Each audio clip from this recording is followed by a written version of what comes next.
पेनमध्ये सुमारे 1.5 किलो गांजासह एका महिला आरोपीला अटक, 30,000चा मुद्देमाल जप्त. अंमली पदार्थ विक्रीत व सेवनात पेनमध्ये पुरुषांबरोबरच महिला मुली सक्रिय असल्याची चर्चा. पेन पोलिसांचं सर्वत्र कौतुक, तर एसपी आंचल दलाल यांनी जातीने लक्ष घालण्याची नागरिकांमधून मागणी.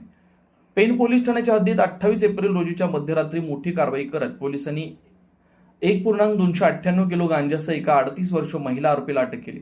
या कारवाईत सुमारे 30,000 रुपये किमतीचा गांजा जप्त करण्यात आला. यापूर्वी पेनमध्ये पोलीस पथकाकडून गांजासारखा मादक व नशाकारक अंमली पदार्थाची विक्री व बाळगताना मोठी कारवाई करण्यात आली होती. यामुळे पेन शहरासह तालुक्यात अंमली पदार्थ विक्रीचं जाळं जोरदारपणे पसरत असल्याचं दिसून येत आहे. यामध्ये पुरुषांबरोबरच आता मोठ्या प्रमाणात महिला व नवतरुण मुली विक्री व अंमली पदार्थांच्या सेवनाकडे ओढल्या जात असल्याची चर्चा पेनमध्ये सुरू झाली.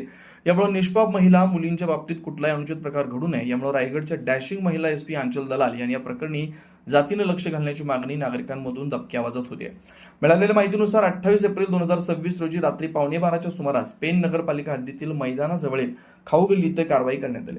गुप्त माहितीच्या आधारे पेन पोलिसांच्या पथकाने सापळा रचून महिला आरोपीला ताब्यात घेतलं. त्यांच्या ताब्यातून 1.298 किलो वजनाचा गांजा मिळून आला, ज्याची किंमत अंदाजे 30,000 रुपये असल्याचं नमूद समजून येत आहे. खुद्द उपनिरीक्षकांनीच दिली फिर्याद. या प्रकरणी पेन पोलीस ठाण्यात 29 एप्रिल रोजी पहाटे 4 वाजता गुन्ह्याची नोंद करण्यात आली.